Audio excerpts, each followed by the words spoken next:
mereka tinggal di kandang sapi. Aslinya itu, saya langsung melihat ke situ dan masih kerasa ya segarnya bau sapi gitu. Masya Allah. Jadi kita ketika menikmati semua ini, Masya Allah. Padahal mereka banyak yang dulunya orang-orang kaya, orang berada. Itu tempat destinasi yang paling disenangi. Orang-orang berdatangan ke sana, termasuk turis-turis. Namun itulah mungkin salah satu sebab kata mereka. Karena apa? Di hari-hari tertentu berdatangan banyak orang ya turis ke situ. Dan di situ terjadi berbagai macam kemaksiatan. Mungkin juga bisa jadi di antara manusia ada yang Allah masukkan ke dalam neraka, lalu dikasih kesempatan lagi untuk bertaubat. Ketika dikasih kesempatan untuk bertaubat, dia enggak akan taubat. Kenapa? Tsumma qasat qulubuhum, karena hatinya sudah terlalu keras. Sawaun alaihim a'andartahum am lam tunzirhum la yu'minun. Akhirnya Allah berlakukanlah hukuman yang berat ini. Dan ketika Allah memberlakukan hukuman ini, ada yang jadi azab bagi orang-orang yang kufur, ada yang jadi ujian bagi orang-orang mukmin yang soleh di dalamnya.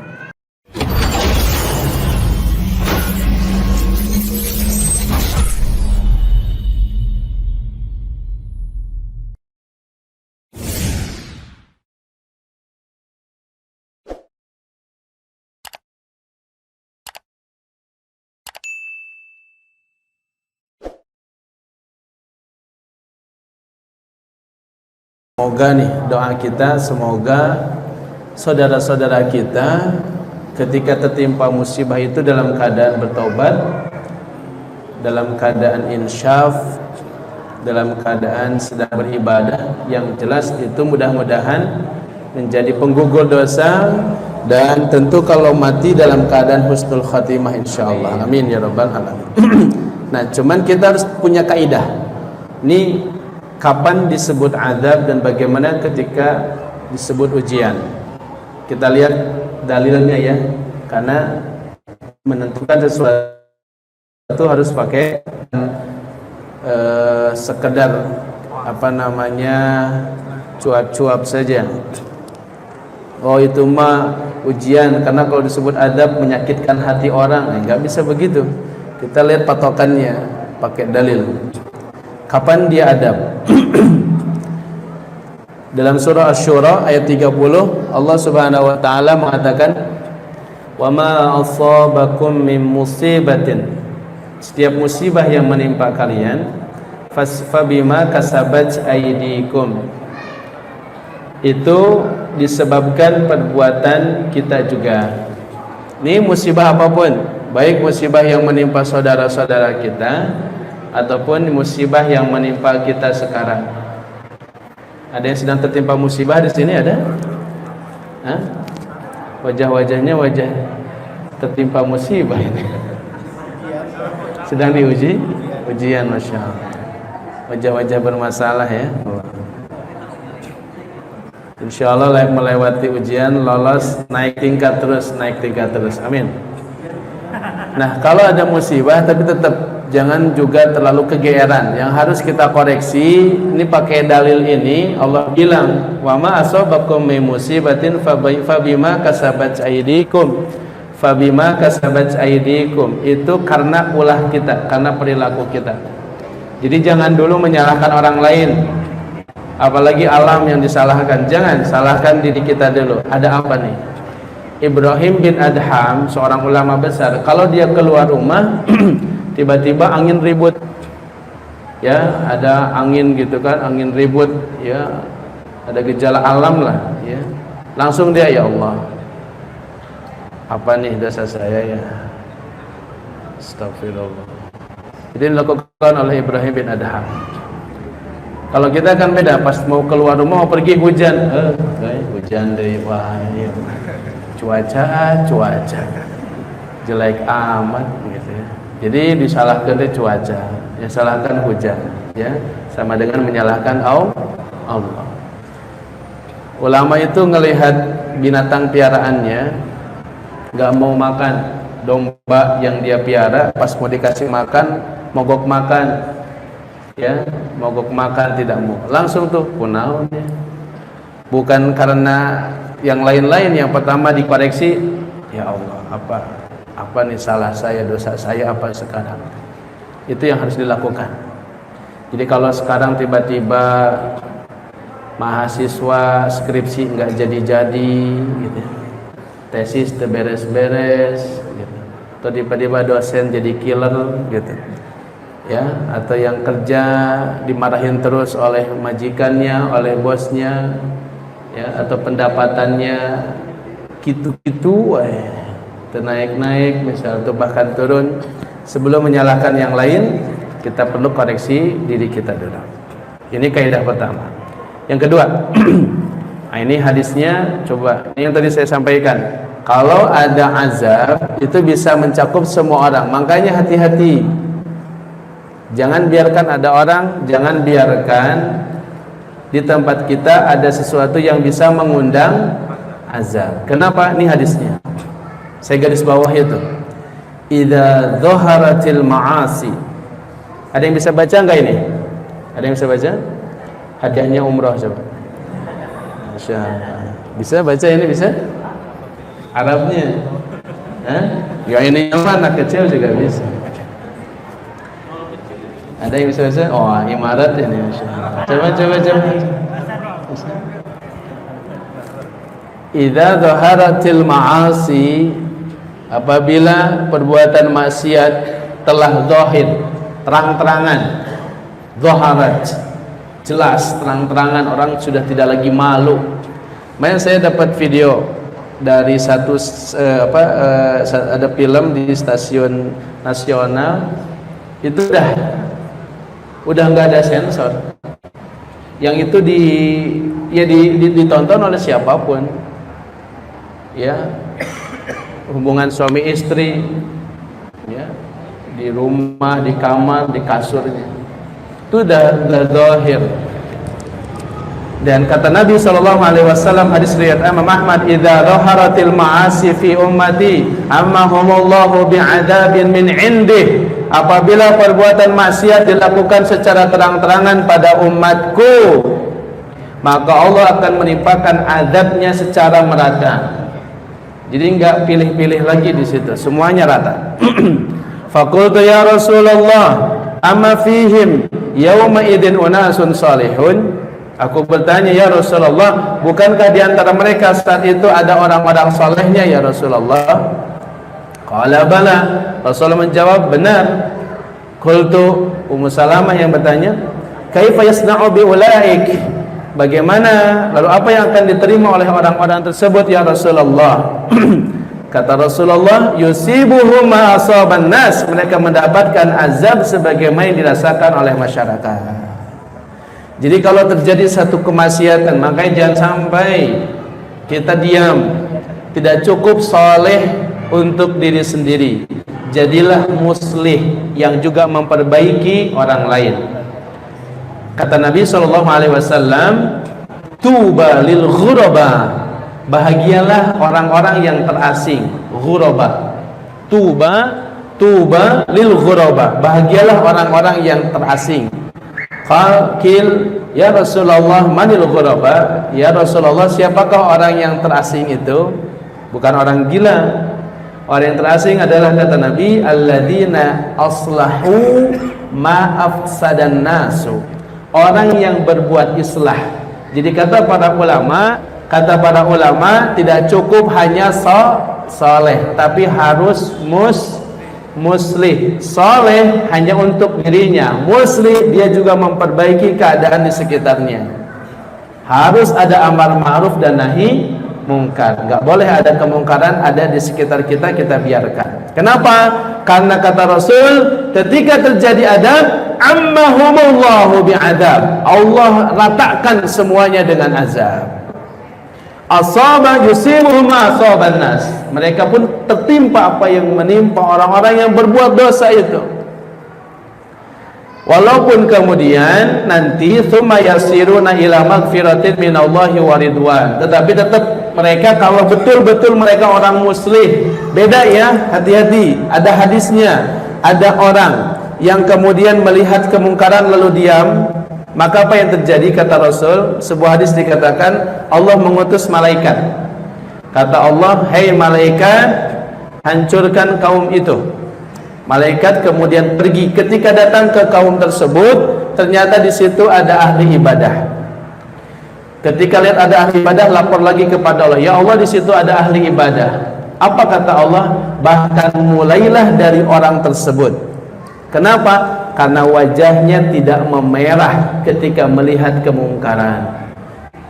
Jadi dia biasa-biasa saja, diam, tak ada gerak, tak ada girah, tidak ada kecemburuan. Maka tidak cukup kita hanya jadi soleh buat diri kita, tapi juga gimana kita mensolehkan orang lain.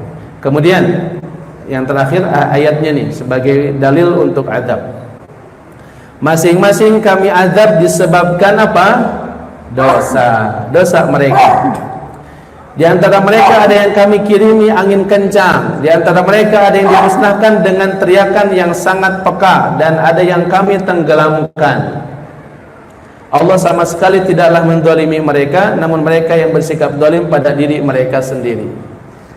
Dan hadirin yang dirahmati oleh Allah, azab itu ya, atau hukuman dari Allah tidak perlu hanya dalam bentuk gempa bumi, tsunami, enggak. Bahkan hidup kita tidak pernah terasa tumakninah, itu hukuman.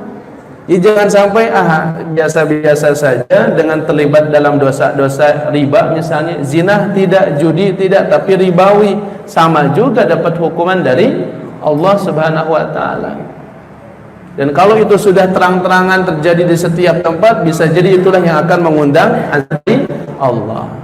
Nah, kita lihat sedikit gambaran apa yang menimpa kaum-kaum sebelum kita. Ada kaumnya Nabi Nuh alaihi salam. 950 tahun Nabi Nuh berdakwah, lailan wa nahara, sirran wa jahra, malam dan siang, terang-terangan dan bersembunyi. Tapi apa kata Nabi Nuh? Falam yazidhum du'ai ila firara. Apa yang mereka lakukan, mereka malah lari dari dakwahku. Bahkan apa? Ja'alu asabi'ahum fi adanihim wastaghshaw siyabahum. Ketika berdakwah Nabi Nuh, mereka buat telinga mereka ditutup oleh jari-jari, lalu sambil apa? Sambil lewat, sambil ditutup kepala mereka, saking tidak mau mendengarkan dakwahnya siapa? Nabi Nuh. Maka apa yang terjadi? Allah timpakan azab kepada mereka. Allah buat air itu, seluruh mata air keluar, mengeluarkan buat Nabi Nuh. Tornado, ada lagi yang terbaru, torpedo. Apa? Bukan, torpedo mah minuman ya. Michael atau Michael. Badai Katrina kalau nggak salah ya, dengan badai Sandy ya di sana tuh. Oh, itu dahsyat. Tenang, bukan Sandy yang lain-lain ya, ini di sana badainya. Yang ketiga ada kaum Samud, kaum Nabi Saleh. Nabi Saleh itu punya mukjizat. Apa mukjizatnya? Untanya keluar dari celah-celah batu ya. Nah, ini apa salah satu mukjizatnya kaum Samud. Apa Nabi Saleh. Dan kaum Samud itu lihat bangunannya sampai sekarang masih ada. Mereka mengukir, bukan mengukir batu buat ali, buat cincin. Yang mereka ukir batu buat jadi rumah. Coba lihat tuh. Ya, jadi dahsyat, mereka adalah orang-orang kuat. Yang keempat, nah ini yang mengerikan. Kaumnya Sadum. Ya, perilakunya sekarang disebut Sodomi, diambil dari kata Sodom, kaum Sodom. Perbuatan yang lain juga disebut liwat, diambil dari nabi yang diutusnya yaitu Nabi Lut. Maka perilaku kaumnya disebut perilaku liwat ya. Bukan liwat, itu beda lagi. Kalau ngaliwat itu bagus ya, ini ngaliwat ya, liwat. Dan sekarang istilahnya lebih dibuat keren. Jadi apa? LGBT. Nah, ini. Padahal LGBT itu artinya longsor, gempa, banjir, tsunami. Nah, disebabkan perilaku kalian itu.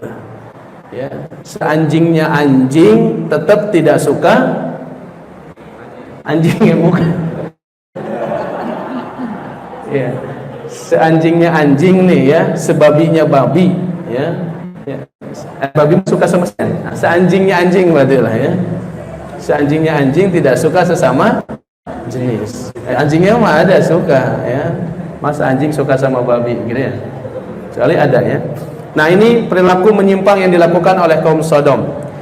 Apa yang terjadi ini ngeri nih pada kaum Lut itu. Jibril membawa dengan sayapnya, bumi ini diangkat. Diangkat tuh. Diangkat sampai di atas, semua sudah masuk lalu dibalikan. Kemudian dijatuhkan. Boom. Itu yang dilakukan kalau ada perilaku liwat terjadi. Jadi kalau ada orang yang sodomi, orang yang lesbian, orang yang gay, dalam Islam dihukumnya gimana? Bawa tempat tinggi. Di mana di sini yang paling tinggi? Pasopati di mana? Luhur, surung kontak, surung gandai begitu. Sampai mati. Itu perilakunya. Dan ini mengerikan. Ya, mengerikan, sudah banyak terjadi juga di sekitar kita. Ini yang ngeri nih, body six pack, tangan lemah gemulai begini ya. Nah, ini la haula wala quwata illa billah. Kemarin kejadian di Palu juga begitu kan, ada pesta gay sampai ribuan orang yang datang di situ. Saya belum cek di Bandung berapa yang sudah terdata. Cuman di Cimahi kemarin dicek, dilihat sudah 700 orang yang terdata gay. Astagfirullah. Perilaku seperti ini, bagaimana Allah menghancurkan kaum Sodom, ternyata bukan hanya terjadi pada masa Nabi Lut. Di Indonesia pun pernah terjadi. Bagaimana Allah kemudian menghancurkan satu kaum di Banjarnegara, Legetang, apa Legetang? Legetang. Ini nih. Dukuh Legetang, Banjarnegara, 17 April tahun 1955. Ini tugunya yang jadi tugu peringatan. Di sini itu memang wilayah Legetang ini, wilayah Dukuh Legetang ini adalah wilayah yang paling subur, makmur, loh jinawi. Orang nggak panen, mereka panen. Jadi orang-orang kaya mereka, setiap harinya mereka pesta luar biasa. Ya, judi, mabuk, sampai akhirnya adalah perzinahan. Setiap malamnya mereka mengadakan pesta tersebut sampai akhirnya ya di saat-saat terakhir itu sudah ada peringatan adanya hujan lebat, ada hujan lebat, tapi mereka tetap mengadakan pesta, namanya pesta mengadakan pentas lengger. Lengger apa lengger? Lengger ya, pentas lengger. Kesenian tradisional yang dibawakan oleh penari perempuan yang sering berujung kepada perzinahan. Bahkan yang mengerikan, ada juga anak yang malah melakukan kemaksiatannya dengan ibunya sendiri.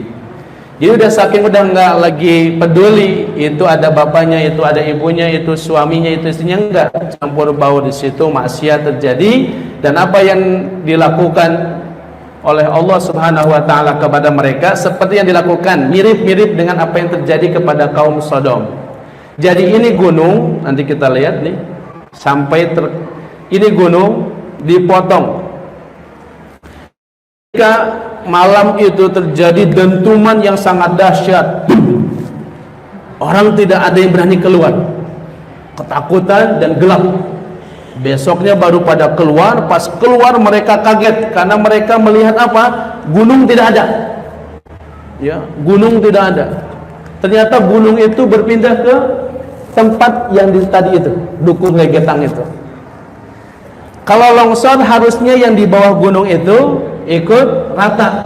Ini enggak, masih ada di situ sungai, masih ada desa juga enggak. Itu seperti yang dilempar karena shoot. Siapa yang bisa melakukan semua ini? Allah Subhanahu wa taala. Ini hadirin yang kalau terjadi kemaksiatan merajalela. Dan kalau kita lihat sekarang yang tersembunyi ya sudah di luar perkiraan kita. Soalnya yang nampak saja sekarang luar biasa, orang sudah berani terang-terangan. Siapa yang suka naik angkot? Berapa kali ketemu bencong hari ini ya? Ya, di lampu merah ya. Saya paling takut kalau lama-lama di lampu merah itu ya. Tutup pokoknya malah ya. Ya, api-api pokoknya waktu tutup apa? Ngeri dengan orang-orang kayak gitu tuh. Nah, ini yang terjadi hadirin yang dirahmati oleh Allah Subhanahu wa taala.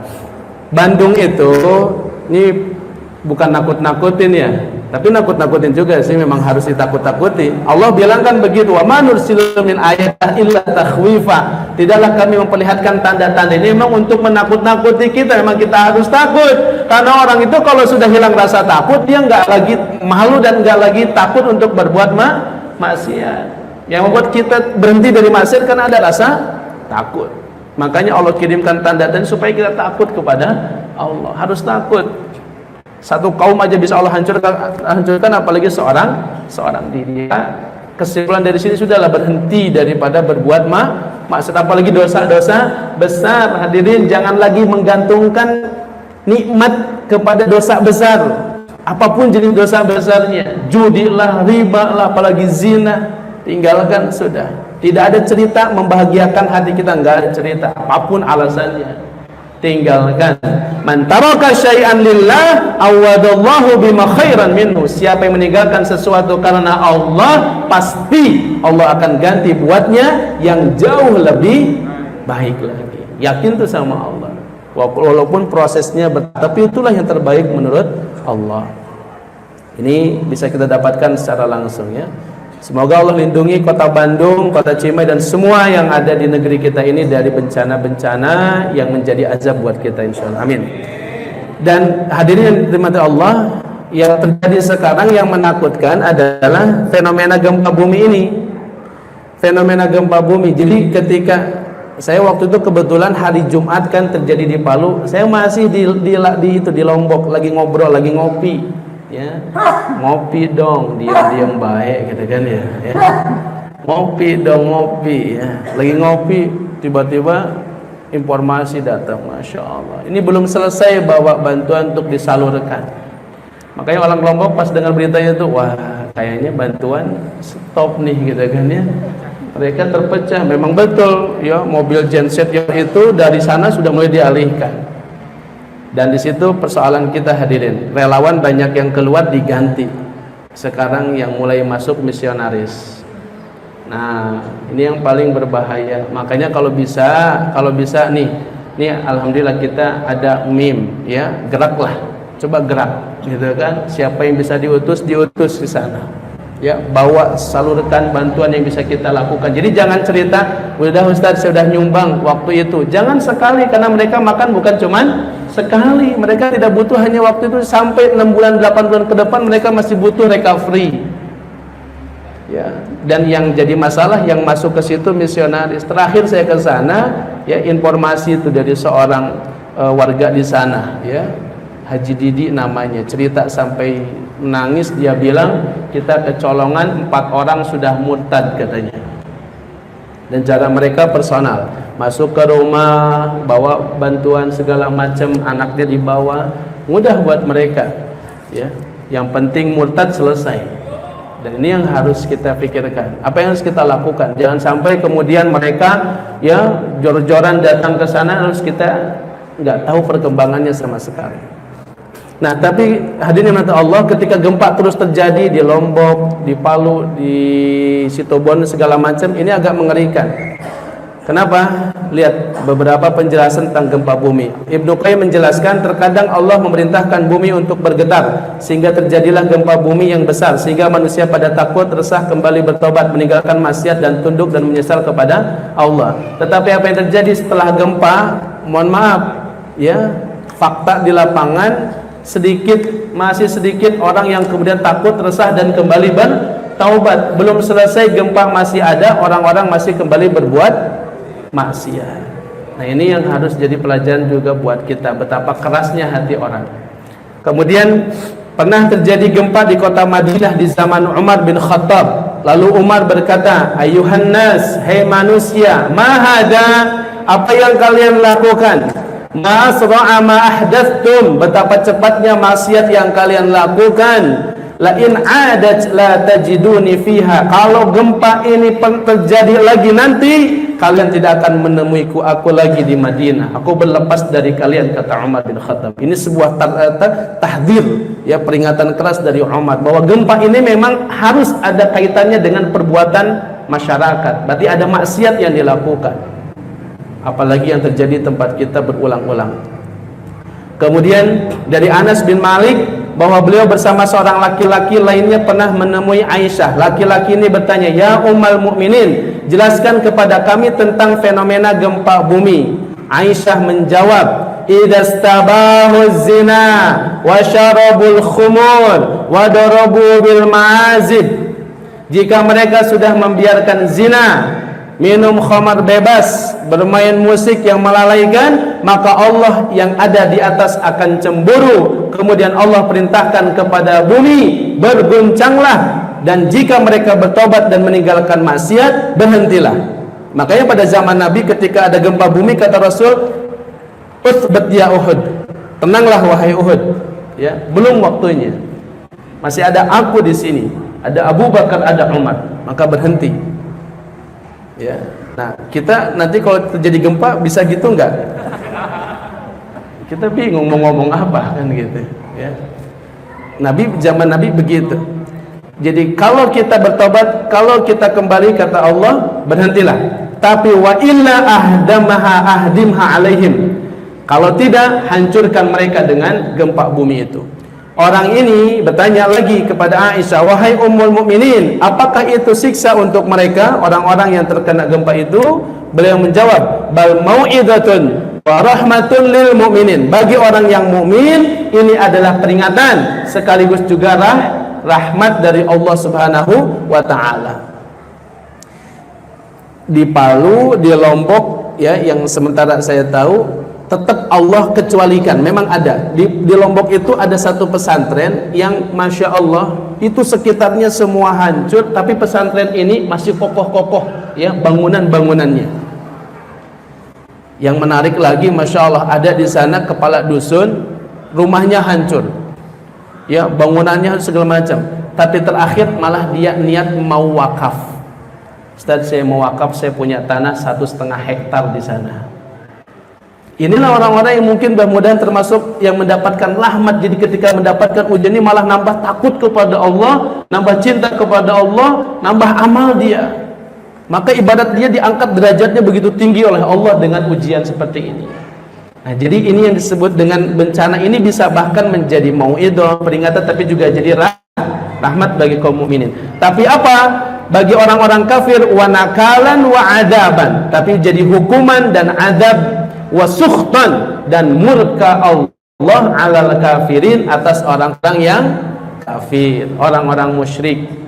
Itu ritual Palu ini apa yang mereka lakukan? Mereka sembelih, apa yang mereka sembelih itu? Kerbau atau sapi, lalu darahnya dialirkan. Dari dulu juga begitu. Dulu di Mesir dulu Nahrun Nil, Sungai Nil, kalau berhenti, kalau saat apa saat itu bahasa Inggrisnya? Surut airnya, ya. Bisa ada yang nggak paham saat. Itu apa yang dilakukan oleh ahli Mesir. Mereka kemudian menyembelih binatang, termasuk menyembelih perempuan. Dialirkan darahnya dan memang ditalbis oleh ini, kemudian air keluar. Pada zaman Amr bin As, ya, ketika Nahrun Nil, Sungai Nil tiba-tiba kering, surut lagi tadi. Lalu ditanya, apa yang bisa kalian lakukan? Disampaikan, kami lakukan beginian begitu. Lalu Amr bin As kaget, lalu dibuat surat kepada Umar bin Khattab. Umar membalas suratnya, lalu ditulislah surat, lalu diberikan kepada utusan untuk sampaikan kepada Amr bin As, dan suruh dia baca di depan Sungai Nil. Maka dibaca oleh Amr bin As, "Ya Nahrun Nil, hei Nahrun Nil, aku adalah Khalifah Umar ibn al-Khattab, Khalifati Rasulullah, ya, pengganti Rasulullah. Kalau perintah Allah, maka keluarlah. Tapi kalau selama ini engkau keluar bukan karena perintah Allah, diamlah dan jangan keluar." Maka tepat setelah itu diucapkan oleh Amr bin As, tiba-tiba Nahrun Nil kemudian mengeluarkan airnya lagi. Nah, jadi bapak-bapak, kalau sumurnya tiba-tiba saat, cobalah gitu, ya. "Hei sumur, tahu nggak siapa saya? Saya juga nggak tahu siapa saya. Jadi silakan serah Anda ya, begitu. Coba aja nggak apa-apa, Pak. Coba aja. Hei sumur, aku ini hamba Allah. Bukankah bumi dan lautan dan sumur ditundukkan untuk hamba Allah? Keluarlah hai air. Tek-tek keluar genderuwo, itu beda lagi lah. Ternyata itu yang keluar. Nah ini hati-hati. Dan terakhir yang mengerikan adalah gempa bumi termasuk tanda dekatnya hari kiamat. Apa kata Nabi? La taqumus sa'atu hatta yaqbidal ilma. Tidak akan terjadi kiamat sampai ilmu itu diangkat. Jadi orang-orang yang sekarang itu kemudian para ulamanya banyak yang meninggal. Akan datang kiamat itu gitu, para ulama banyak yang meninggal dunia, kemudian muncullah para ruwaibido. Siapa ruwaibido? Rajulut ta'afi yatakallamu fi amril amah. Orang-orang yang bodoh tapi banyak berbicara tentang masalah umat. Dia nggak punya ilmu tapi banyak bicara masalah umat, diekspos oleh media. Itu salah satu tanda kiamat. Wa yataqarabuz zaman, dan waktu semakin pendek. Mulai kerasa nggak? Nah secepat deui, nah antos isya deui, nangga subuh deui, gitu ya. Bahkan ada yang pas khutbah Jumat nangga salam deui. Soalnya dia tidur dari pas salam pertama sampai salam kedua. Dia sangka benar ini akhir kiamat gitu ya. Bahkan khutbah pun cuman salam dari salam ke salam aja tuh ya. Itu mah dia dari awal sudah bismika Allahumma ya. Waktu tapi memang saya wallahu alam kerasa semakin pendek tidak waktu. Rasa cepet gitu ya. Itu memang tanda akhir zaman tuh. Ya, dan watuksiruz zalazil, dan banyak gempa bumi. Jadi banyak gempa bumi termasuk dalil diantara dekatnya hari kiamat. Kemudian apa? Watudhirul fitan, fitnah merajalela, fitnah syubhat, fitnah syahwat merajalela. Wa yukthirul haraj, dan banyak Qila wa mal haraj ya Rasulullah. Para sahabat bertanya, apa itu haraj ya Rasulullah? Rasulullah menjawab, al-qatlul qatlu, pembunuhan dan pembunuhan. Terjadi pembunuhan dan pembunuhan di mana-mana. Nyawa sekarang manusia itu makin murah, ya, dan ini menjadi dalil sudah dekatnya hari kiamat. Itu dari penjelasan tentang azab. Berarti kira-kira jawaban kita, apa yang terjadi di Lombok dan di Palu dan sekitarnya bisa di situ jadi azab buat siapa? Tadi orang-orang kafir, orang-orang musyrik yang mempersekutukan Allah, jadi azab. Kalau itu jadi azab, ketika menimpa juga orang-orang selain mereka, yaitu ada orang-orang soleh, maka bisa terjadi. Tetapi nanti ketika dibangkitkan, Allah bangkitkan berdasarkan apanya? Niatnya. Hadisnya, innan nasa, sesungguhnya manusia, yub'asu, dibangkitkan ala niyatihim, berdasarkan niat mereka. Begitu. Lalu bagaimana menjadi ujian? Ujian itu bagi siapa? Bagi orang-orang mukmin, bagi orang-orang yang saleh, ya, yang tidak cuma saleh buat dirinya tapi juga memperbaiki orang lain. Maka ujian ini untuk meningkatkan dirinya. Dan ketika jadi ujian, maka paling tidak satu, akan menggugurkan dosa-dosanya, dua, akan mengangkat derajatnya, tiga, dapat makom yang tinggi yang kata Nabi tidak didapat oleh salat kita, tidak didapat oleh saum kita, tidak didapat oleh sedekah kita, tapi didapat karena musibah yang menimpa kita, lalu kita mampu bersabar ketika menghadapi musibah tersebut. Jadi kalau merasa salatnya kurang, saumnya kurang, sedekahnya kurang, nah banyak-banyak mendapat musibah. Jangan ya, bukan banyak ihtisabul ajri, mengharap pahala dari musibah. Jelas Bapak Ibu, jelas? Insyaallah. Nah ini nanti hadis-hadisnya ya. Kata Nabi SAW bahwasanya sesungguhnya besarnya pahala itu tergantung besarnya ujian, dan sesungguhnya jika Allah mencintai suatu kaum, Allah akan mengujinya. Jadi tanda cinta Allah kepada hambanya adalah memberikan apa? Ujian. Kalau anak ibu kata sekolah, bu, anak ibu nggak akan ikut ujian, senang atau tidak senang? Kan ibu nggak susah-susah. Kan biasanya anak ujian yang riweuh siapanya? Ibu na oge gitu kan ya. Nah ini ada anak udah nggak usah ikut ujian, 6 tahun tidak ikut ujian, senang apa berduka? Berduka, karena anak teman-temannya sudah kelas 6, dia masih kelas 0 gitu kan. Masih kelas 1. Jadi jangan bangga kalau nggak dapat ujian, dan banggalah ketika dapat ujian. Kalau ada di antara kita yang hidupnya baik, ya, seperti nggak ada masalah, hati-hati, tanda berarti Allah sedang sayang. Malah bisa jadi pertanyaannya, kita punya iman nggak? Karena orang yang beriman pasti akan diuji. Pasti itu. Surat Al-Baqarah ayat 155, surat Al-Ankabut ayat 2 menunjukkan orang mukmin pasti akan diuji, dan ujian itu untuk meningkatkan derajat dia di sisi Allah. Nah, ketika kita diuji, siapa yang ridho maka baginya keridhaan Allah, siapa yang benci maka dia juga dibenci oleh Allah. Berarti kalau kita diuji, husnudzon, baik sangka kepada siapa? Allah Subhanahu wa taala.